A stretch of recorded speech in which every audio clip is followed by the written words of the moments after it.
Right, hello. Yes, greetings, it's Thomas Daffern here. It's my weekly Sunday fasting talk. A bit later than normal. I've had a really busy Sunday. So it's not sunshine anymore.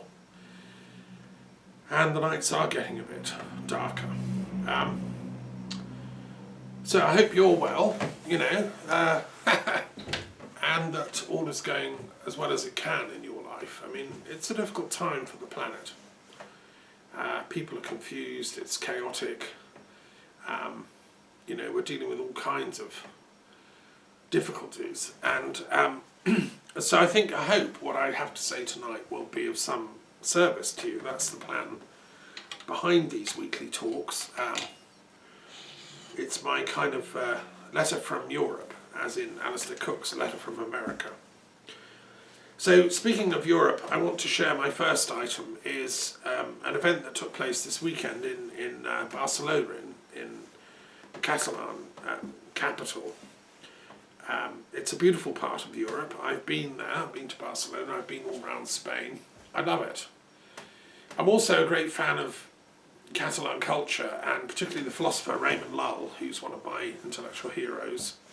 If you don't know about him, read up on him. Ramon Llull, they call him in Catalonia. Lull. He was a Catalonian-speaking Christian mystic who started his life as a knight, soldier. He was a great, wanted to be a knight, King Arthur, like all boys do in Europe. When I was a little boy, I wanted to be, King Arthur or whatever. Would play endless games with swords of wood, with my little playmates in Cape Town. But then he grew out of it. And the story is that he was very much in love with a woman who, I won't tell you that bit. You can look up his life story, it's very interesting. He had various affairs. He did have a child who he called Magdalene with his wife. And he, one of the things I'm interested in is what he had to say about the Mary Magdalene mysteries. I think quite a lot, actually. He studied Sufism because in those days there were still Muslims in the south of Spain. He went and met them. He learned Arabic. He studied Sufism. He discovered the way of love, the path of the beloved. And he said, well, what's not to like about this? This is the same as what we do in Christianity, or supposed to. So he surrendered his life to the way of love, and he had a mystical vision on Mount Randa, which is on the centre of Mallorca. He was from Mallorca, in fact, which is a Catalonian, speaking part of the Balearic Islands off the coast of, Barcelona, which I've been to and I love. And so anyway, I can tell you more about Raymond Lull if you're interested, or you can just research him. I think one of the most interesting things is that many years later, a man called Fray Junipero Serra was professor of philosophy in the university in Mallorca, and he was then selected to go to Mexico to teach philosophy, and then he was selected to lead the exploration team that went up and founded the missions in California, and he named San Francisco, San Diego, and all the other missions, which have become part of our, modern culture. We all love San Francisco if we've got a brain, or, the other cities of California, and they're all named by him, who was the Lullian professor of philosophy. So I always think Raymond Lull had a mystical role in founding California, which has always been a very deep place for joining up the dots, and it's where the UN was set up. And I love California. I mean, it's good bits, which are many and plentiful, and it gave us the 60s, it gave us the Summer of Love, it gave us that vision of hope for the world, really, where love and peace could be reconciled. And, we'd move beyond things like the Vietnam War, this sort of imperialist nonsense that the old school want us to do, which is impose so-called Western values. I'm never quite sure what Western values are or what the word means.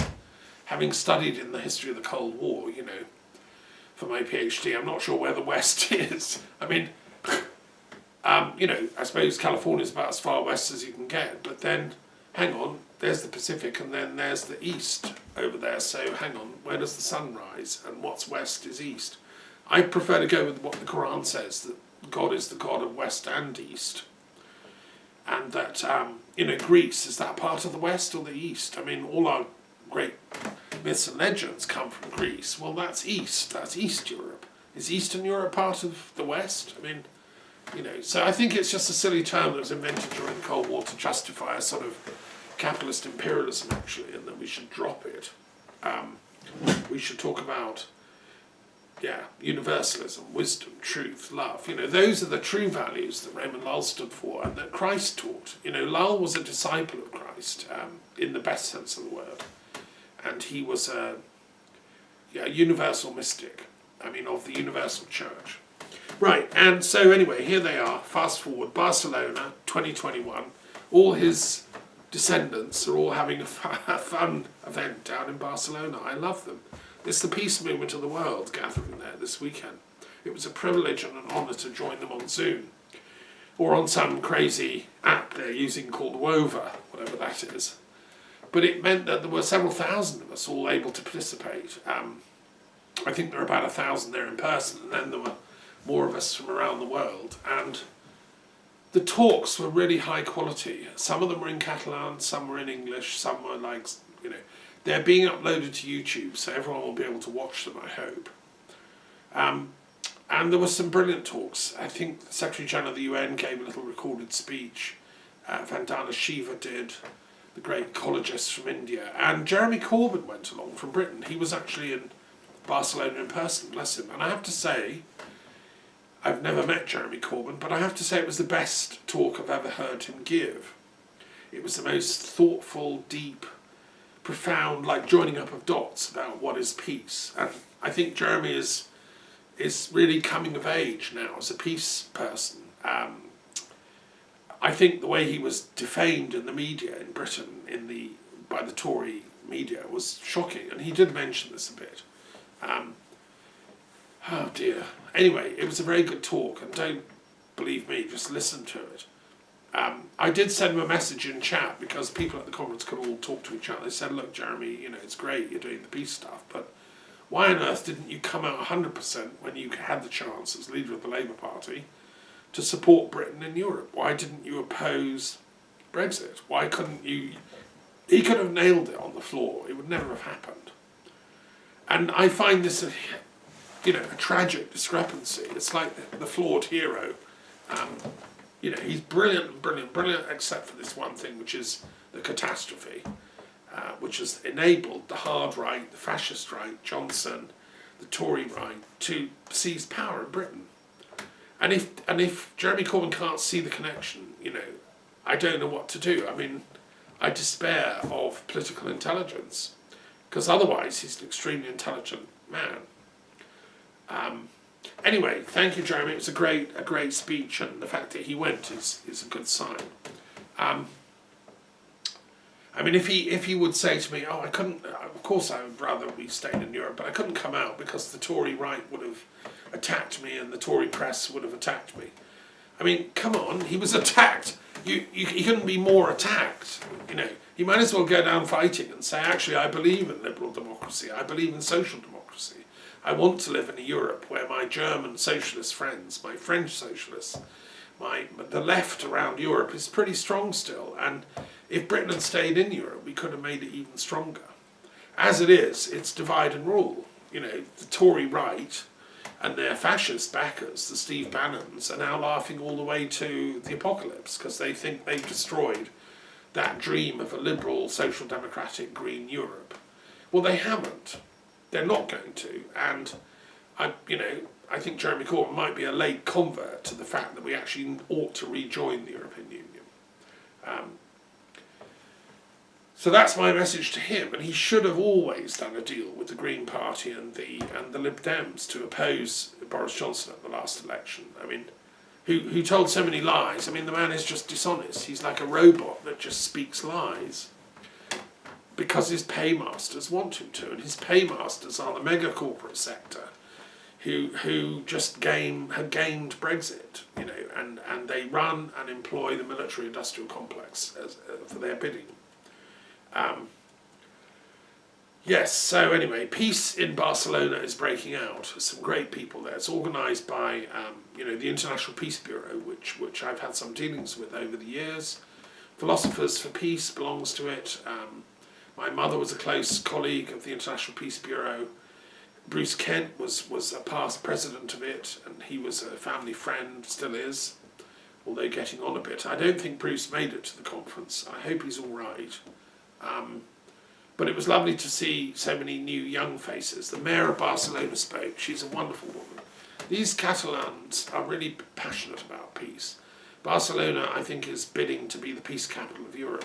Something that occurred to me whilst I was listening is, now we have this European capital of culture, and it's a jolly good thing, and the European Union throws money at it, and, cities that didn't realise they had much culture, they suddenly become cultural capitals.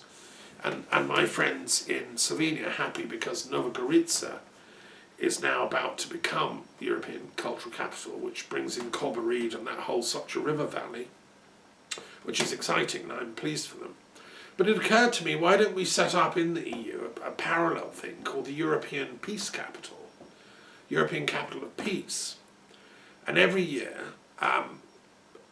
designate a city to be the peace capital and give some money to it, not vast amounts, but a few €100,000 or a bit more, and encourage all the peace groups, the peace activists, the peace academics, the peace thinkers in that city, to come out of the woodwork and do even more.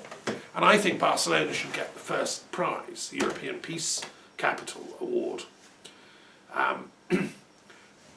Why not? It's a thought. Discuss. And also it would be the European Union saying to the big corporate military sector, look, hands off, we are a continent dedicated to peace, that's why the European Union exists. We might as well do this before it gets taken down entirely.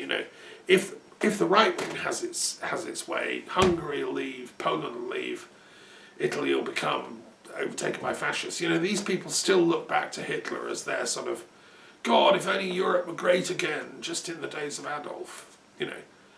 And Steve Bannon and co come from that stable. These people are mad. Well, they're not mad, they're just demented and ignorant and ill-educated. And they use anti-Islam as a sort of rallying cry. It's like, let's rally together and be good Europeans against the Muslims. Let's all be good fascists. Sorry, guys. That boat left a long time ago. Mussolini tried that one when he invaded Ethiopia. France tried that when they invaded North Africa. It doesn't work. We're not going back to those days. We want to go forward to a place of inclusive peace where every European, British, French, German, Dutch, Swiss, is in a family of peace. And whether they're inside the European Union or not, it doesn't really matter. They can still be affiliates or friends of. I think we need a peace treaty with the European Union and all neighbouring states. So anyway, there we are. So Barcelona, yes, thank you. It's going really well down there. It's the last day today. And thanks to all the organisers, Raina Brown and other colleagues who pulled it off. Well done, miracle. Okay, and some really important things were discussed, things like cyber peace, where's obviously the old, how can we get rid of nuclear weapons was there. How can we get everyone joining up to the UN-approved treaty which has declared nuclear weapons illegal, only no nuclear weapon state has actually signed it, surprise, surprise. So how can we get them to? Public opinion, I think, is the way most people were saying. There were huge crossovers, links between the peace movement and the green movement. The fact is that we won't get peace on Earth, and we won't save the planet's environment from ecological meltdown and global warming and so on, unless we destroy the stranglehold that the military-industrial complex has on human cultures and civilizations. The budget of the combined militaries around the world is the single largest outlay human beings are doing. And it all has a deleterious effect on the environment, because when you make the weapons, when you mine the raw materials to create them, when you then practice with the guns, tanks, bombs and planes all around the world doing your game exercises, you're burning up huge amounts of energy and resources and raw materials and oil, and just pumping it into the atmosphere, which is making global warming more and more on stream. So, and then of course, if there is a war, and there are periodically, there are bombs and wars going on, like Iraq invasions and all the rest, well then that increases the outlay of gases and pollution and resources and so on, even more so.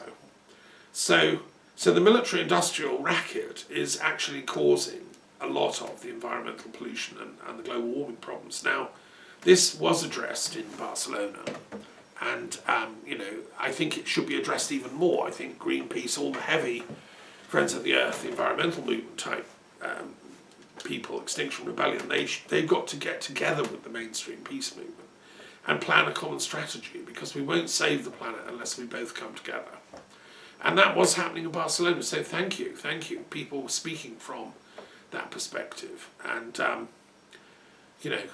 long overdue, but that's why we need to work so hard. I mean, I think the other thing I want to say this week I've done is listen to that poignant and tragic talk by Rumble interview of Michael Moore with the lawyer, Stephen Donziger, who stood up to Chevron over Ecuador. Now, this is an environmental issue, primarily, and a legal issue. This guy, Stephen Donziger, was working for a law firm in New York City. He's highly trained, Harvard-trained lawyer. Took it on as a case. He's an environmental lawyer. And they went down and discovered that Ecuador is pretty much ruined by the oil companies. They've left puddles of oil everywhere and ruined the environment and just sucked the country dry and gave nothing back. And so they filed a suit against them on behalf of the Ecuadorian people, demanding millions in compensation. And it went through the court system, and they won. They won. And it was declared, yes, Chevron, who bought out Texaco, who did the deed, and they inherited the problem. So then Chevron had to pay up all these millions of dollars. But instead of paying up, what they did, and this is the shocking bit, is they then basically scammed the legal system in New York. They got a corrupt judge who had worked for Chevron. Like what? A judge who was friendly to Chevron? And a lawyer, a legal prosecutory team was hired in, who were privatized. They're not actually public prosecutors. They're working for Chevron. They'd worked for them before. I mean, to then attack this lawyer, it's absolutely mind-boggling. And Michael Moore teases this out of him. The guy's been under house arrest with anklet bracelets around his legs for 800 days. Some of us have been in lockdown for over a year now, although it's easy, we can go walkabout and stuff. This poor chap can't leave his house. He's 800 days inside his one house in New York.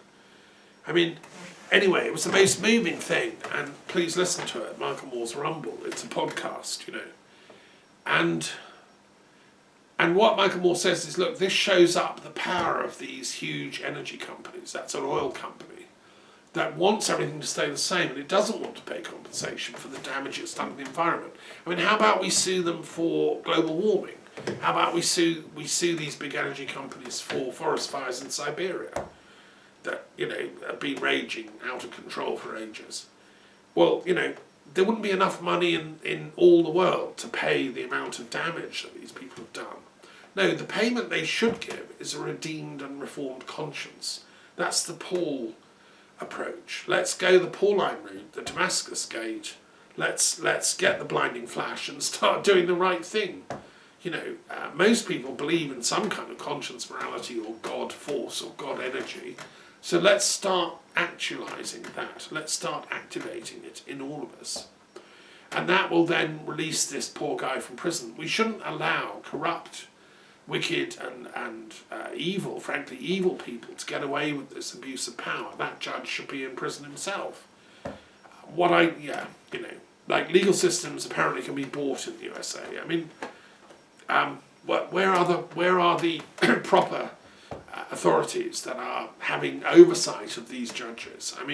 Isn't there a system of like inquiry into the moral behaviour of these judges? Can they just get away on everything?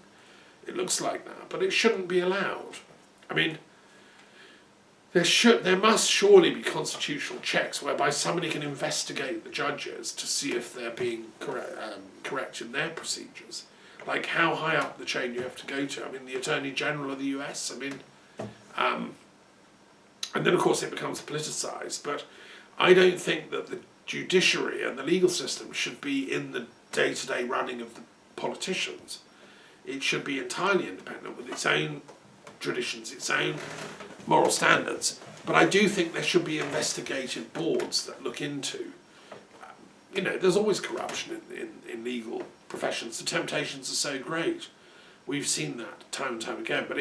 But the only way to defeat it is to have rigorous investigative comebacks. I mean, we need them in Britain too. I'm not saying Britain is perfect. Far from it. The persecution of Assange and Craig Murray and you can name loads of others is, again, scandalous and should be investigated. The judges behind that seem to have lost the plot. So, yeah, I'm not sure what the answer is. I think no trial should ever go to court without... No person should ever be sentenced to prison without a jury being involved. Apparently the law in America is you can sentence anyone you want to prison for up to 6 months without a jury trial. And that's what the judge has done. He's given this guy 800 days in confinement, house arrest, and then 6 months in prison. And he gets away with it. And the case has never gone before a jury because actually the guy is innocent, so the judge doesn't want it to go before a jury. Well, this is so wrong. It shouldn't be allowed on this planet,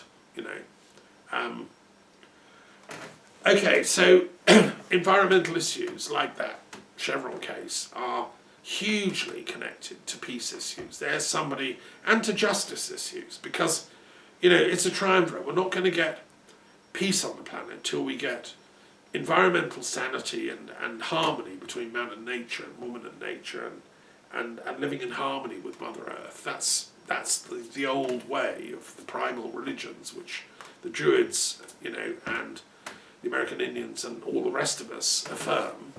We're not going to get that primal peace until we also get justice on the planet, which means we don't let this kind of injustice stand. We stand up against it in whatever our capacity or power is, and we speak out against it. And we work against it. If you're working in the legal profession in America, do something about this case. Get Stephen Donziger out of jail. We're out of house arrest. Okay. The other thing I've been doing is I attended a very interesting webinar with Richard Tarnas and Stan Grof on analytical astrology, archetypally interpreted through a sort of Jungian lens. I've followed their work with some interest for many years. I've known about Stan Grof's work. I might have even met him at a seminar once in London, and I've known Richard Tarnas' work likewise. I've known loads of people at the California Institute of Integral Studies, and they gave a brilliant little webinar. They're running a course on this, and they're talking about how astrology is useful for both individual one-to-one therapy and also for planetary-wide. So Stan Grof talked about how he's discovered it's useful even in situations of what he calls spiritual emergencies, where somebody's having like a psychotic episode.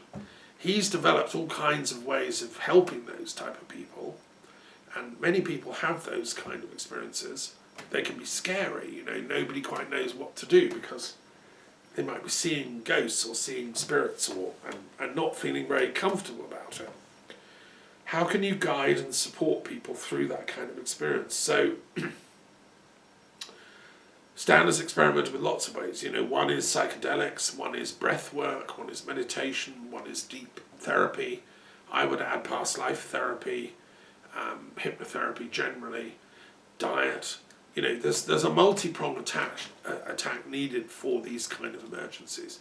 But what Stan Grof was saying is that him and Richard have discovered that astrology is a really helpful tool because sometimes these kind of spiritual emergencies show up in charts, and the quality of them, the type of thing shows up, and also the kind of remedies and therapies that the person will be able to respond to. And also by studying the transits in somebody's chart, you can like almost predict when they're going to happen. So that was very interesting. And Richard Tarnas then took it out further and said, yes, and it's not true only of individuals, but you can look at the collective psyche of the planet, and you can see how different generations, like the 60s or the 30s or now, live through these kind of spiritual emergencies too in a collective way. And you can see them by looking particularly at what Pluto and Uranus are doing in somebody's chart. That indicates a certain intensification of these problems. So anyway, it was really interesting, and I think they deserve to carry on and flourish. And I look forward to hearing more from their conjoined work. It's exciting what they're doing. The other thing I was involved with since we last spoke is our monthly Wisdom Keepers meeting with my friends Sachin Raja and others. There's about 30 of us meet up. Some great people. And we were talking about children, actually, and we ended up talking mostly about education and how we need to come away from the old style schooling model of like factory farming kids for robot lives. I mean, no, we're souls in incarnation here.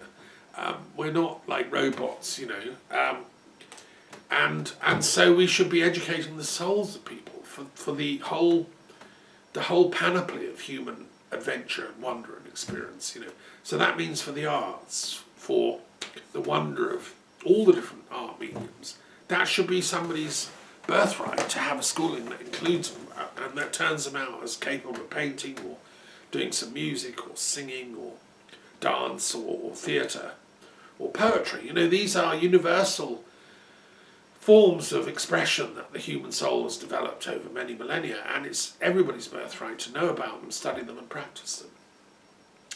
Then the humanities likewise, they've been marginalised and chucked out the window, but no, we need more history, not less. And if you're grumbling about, say, critical race theory or something, well, study sociology, look at the whole spectrum of theories. Sociology and social theory is awash with amazing ideas, and and there's always a conversation going on about which is the most appropriate in any generation. So let's have more social studies in schools. Let's have more history, deep history of. One of the speakers at the Wisdom Conference was talking about her life.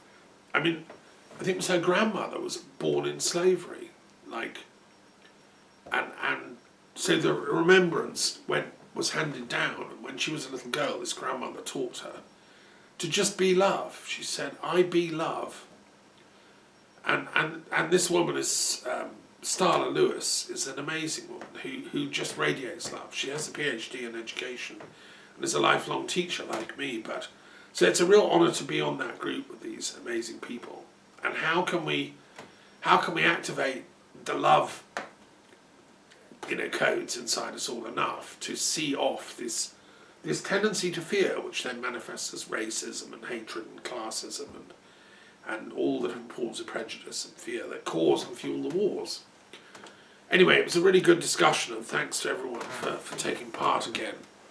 We're hoping to bring this out in book form, and you can listen to these talks we have our own website, wisdomkeeperswarriorsage.com. Just search it and you can listen to them. The other thing I want to report on is I've been working on my tarot of the gods, which I've been working on religiously every day, and I've done two gods this week I want to share that I think are really interesting. One is Indra. Now, I've always loved Indra, ever since I first read the Vedas and discovered he was the king of the gods, and I was a little, late teen exploring the Upanishads, and who is this Indra they keep talking about? He seems quite important. So I've always had a thing for Indra and his thunderbolts. And then when I went to I finally made it to Nalanda University. Unfortunately, there was nobody home. It was all ruins, but it was the greatest tantric Vajrayana Buddhist university in history. I sat there and wrote a poem and imagined the shades of former sages. It's where the whole Tibetan traditions came from, Padmasambhava and co. They all came from Nalanda.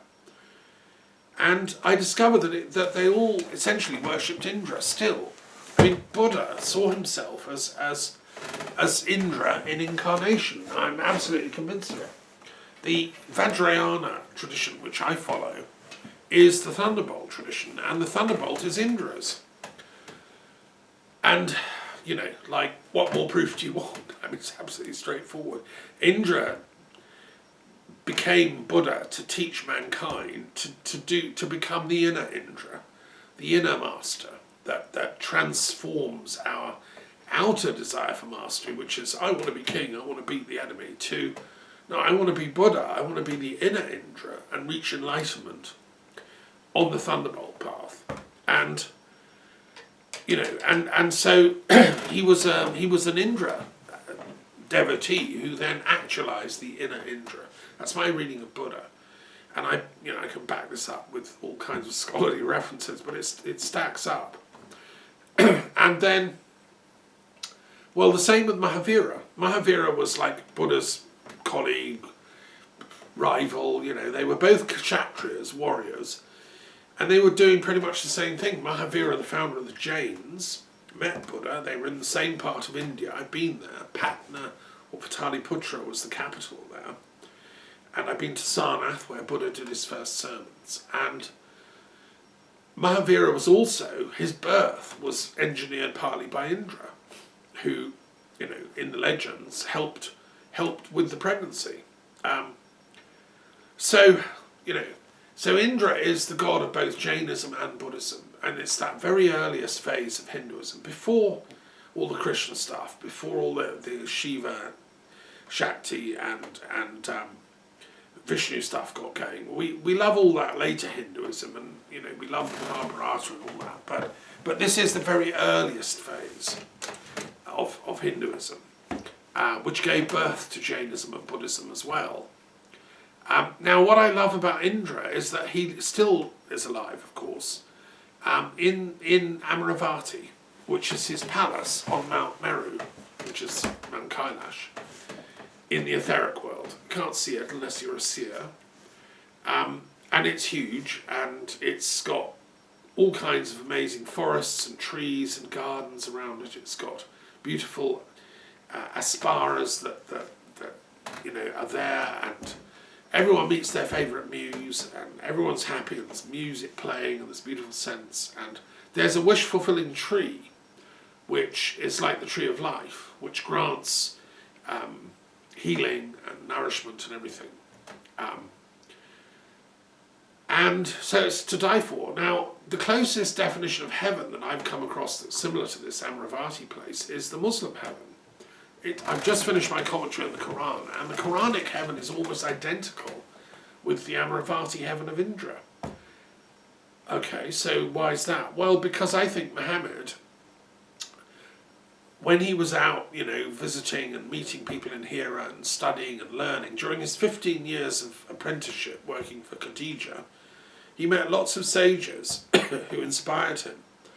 And I think maybe some came from India. I think he had a bit of an Indian flavour in him. That this idea of heaven is very Amaravati-ish.